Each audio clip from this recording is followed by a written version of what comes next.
At least 4 people have been killed in renewed fighting over the Israel-Gaza border following the assassination of a Palestinian Islamic Jihad commander. Baha Abu al-Atta and his wife were killed in an Israeli airstrike on his home in Gaza overnight. Israeli airstrikes have also hit apartment buildings and a Hamas facility in Gaza. Israeli warplanes have fired missiles towards Damascus into the Mezar neighborhood. 2 hit a house belonging to Akram al-Ajuri, another commander of Islamic Jihad. It's unclear what's happened to him, but his son and granddaughter have been killed. The Israeli military says around 50 rockets have been fired from Gaza, prompting the closure of schools and some transportation services. Video released by the Roads Authority shows what appears to be a rocket exploding on a busy road, narrowly missing cars and buses. Rob Matheson is our correspondent in West Jerusalem. Rob, just take us through this original incident. What happened? Well, earlier on this morning, we've seen the aerial bombardment by Israeli planes, as you said, carrying out attacks in open fields in Gaza, but also hitting several buildings. But that was preceded by a targeted attack on this Islamic Jihad leader, Baha Abu al-Atta. Now, he is the man that Israel blames for having launched several rockets from Gaza into Israel about 10 days ago. Now, at the time, Israel has responded by firing rockets back, and a 27-year-old Palestinian man was killed at the time. But it was interesting at that point because Israel singled out this Islamic Jihad leader for being responsible for this attack. It did not put blame on Hamas or any of the other groups that are within Gaza. Now, Israeli President Benjamin Netanyahu has described Abu al-Atta as saying he was poised to launch attacks against Israel and that he was a ticking time bomb, and that is why this targeted attack took place. Now, the other significant thing, Peter, is that this is the first time that Israel has carried out targeted attacks on such a senior figure since about 2014. That was the end of the Gaza crisis at that point. And Israel is now saying that it is no intention to return to the policy of making targeted attacks, but it wanted to be clear that they blamed this individual for firing those rockets into Israel about 10 days ago.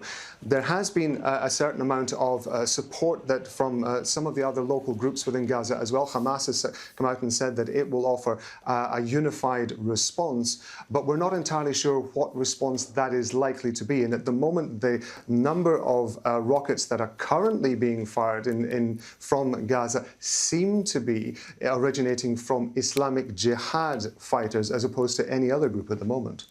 But we are seeing definite signs of retaliation.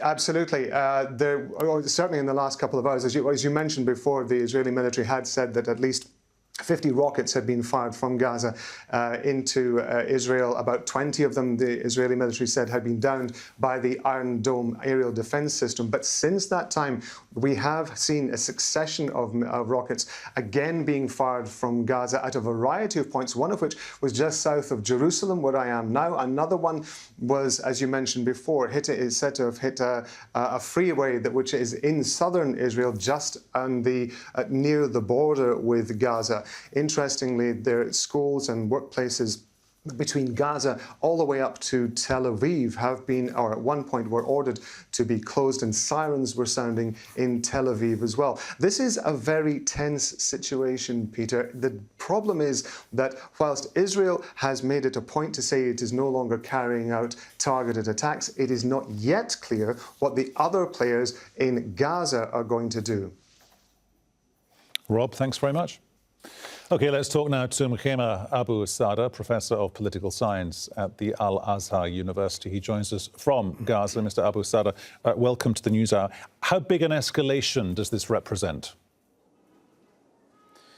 Well, let me say that this is the most serious escalation over the past 6 months in terms of its intensity until this moment. The last time Israel launched an escalation against Gaza was mid-May of this year. But it is also, as it was reported by your correspondent in Jerusalem, that this is the first targeted assassination by Israel in 5 years since the Israeli offensive against Gaza in the summer of 2022. 2014. Since that time, Israel refrained from killing Palestinian commanders or Palestinian militants. And this is the first time Israel has approved the assassination of a top military commander here in the Gaza Strip, which opens the door for further escalation between Israel and the Palestinian resistance in the coming few hours and days. OK, it's the first time they've done this in a long time. Is it linked to the appointment or the announcement of the appointment of a relatively hardline new defense minister? Well, Israeli sources are saying that the decision to assassinate Baha Abu al-Ata, the Islamic Jihad commander, was taken about 10 days ago before the appointment of Naftali Bennett as minister of the Israeli army or the IDF. And this operation was approved by the Israeli Shabak, by the Israeli Joint Chief of Staff and the Prime Minister himself. So it doesn't have to do, in my opinion, and according to Israeli sources, to the appointment of Naftali Bennett as Minister of Defense. It has to do with, as Israel claimed, that the launching of rockets from Gaza about 10 days ago against the Israeli city of Sderot, in which one of those rockets hit and directly an Israeli house in the city of Sderot, is the result or is the cause of this Israeli decision to go after the Islamic Jihad commander this morning. Difficult to predict, I'm sure, but do you get the sense where you are that this will lead to a relatively short, dangerous spasm of violence or something that will last longer than that? I think it depends on a number of factors, but let me say that now the funeral of the Islamic Jihad commander is underway right now, and the Islamic Jihad has threatened that once they are finished with the funeral of their commander, they will launch further rockets against Israeli towns and villages. And as we have seen since this morning, some of these rockets have reached the center of Israel, Tel Aviv or Gush Dan area, and other Israeli cities. I think we are going to witness further escalation in the coming few hours and days, but it all depends on the behavior of Hamas, who is the de facto government here in Gaza and solely responsible for the Gaza Strip. If Hamas is going to join the Islamic Jihad, we are going to approach a further escalation or more escalation with Israel. But if Hamas is able to contain the Islamic Jihad with the help of the Egyptians, this situation might be contained or brought under control within 2 or 3 days. Otherwise, Hamas will decide what will happen in the coming few hours and days. Very briefly, the relationship between Islamic Jihad and Hamas, not exactly the best relationship in the region. Will Hamas try to keep a lid on Islamic Jihad or give them free rein, do you think?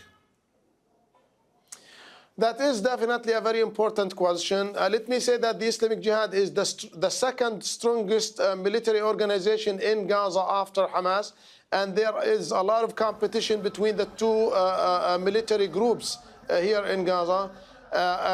It's not uneasy to say that Hamas will be able to control or to contain the Islamic Jihad. I think the Egyptians will also, and other international mediators like the UN, will probably have to be brought in to try to contain this cycle of violence.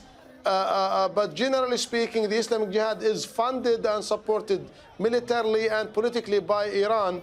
So maybe Iran will play a role, whether this cycle of violence will be extended or will be brought to an end very time soon. Mr. Abu Sada there in Gaza, thank you very much. Let's bring in Mitchell Barak. He's CEO of Kivun Global Research and advised formerly the Israeli President Shimon Peres. He joins us from West Jerusalem. Welcome to the NewsHour, sir. Why is this happening now for you? Thank you. Well, I think we are seeing an escalation, which is coming at an interesting time when Naftali Bennett is starting his first day as Minister of Defense. You know, a lot of Israelis, it only gets serious here in Israel when the rockets and the missiles hit the Tel Aviv or Jerusalem area. So as long as the rockets were contained in the Gaza area, Ashdod, Ashkelon, a little bit further, you know, there was a low-intensity conflict. The IDF responded. There were more missiles and so forth. Once the first missile hits the Gush Dan, the Tel Aviv region, the rules of the game change, and Israel will respond. Okay, our previous guest, I'm not sure if you were able to hear our conversation. He's in Gaza. He was saying it doesn't have anything to do with the announcement or the appointment of a new defense minister. His line is, or his sources are telling him, this decision to mount this operation overnight was taken 10 days ago. If he's right, could what we're seeing be a reaction to what other people are saying is going on, and it's Iran cultivating Islamic Jihad? Could that be a component of the explanation as to the timing? It could be very well. It could be the assassination of the leader yesterday. It could be a lot of things. I don't think that it's because of Naftali Bennett is the first day. It just works out as a coincidence. And it works out that the government of Israel is not really formed and that they're doing that. So I think this is something that will unite Israelis, and there will be a push towards a unity government. I think from hearing your previous guest, where he says that the Hamas has to rein in the Islamic Jihad, I think they will do that because they do not want an escalation, meaning the Islamic Jihad has shown that they have the capability to reach Tel Aviv. They've done that. They've scared Israelis.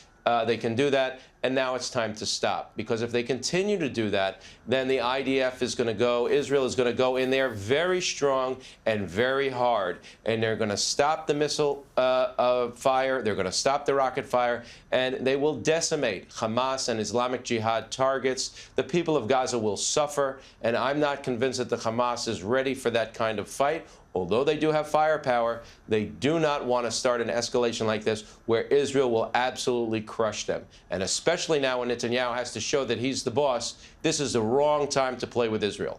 Okay, and also, intriguingly, given the election result, or the inconclusive election result, we've got Netanyahu and Benny Gantz on exactly the same page. And if Israel is tilting back towards, perhaps, pure speculation on our part, granted, perhaps back towards targeted operations such as this one, that brings a lot of force into the arena of whatever this becomes.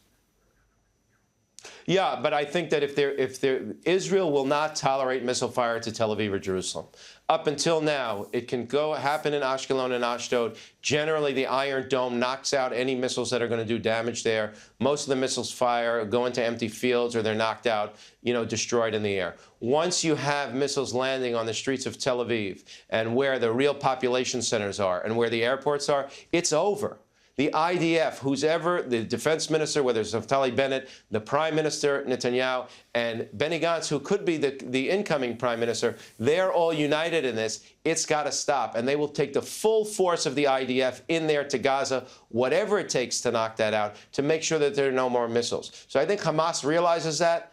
The Islamic Jihad, with the backing of Iran, may want to kind of test Israel and show that they have the capability. They've done that. And now they're going to have to retreat. And now they're going to have to stop. Otherwise, it's really going to be game over for the Hamas and for the people of Gaza, unfortunately, who are just the pawns here and also the victims of lousy political leadership that really doesn't have their best interests at heart.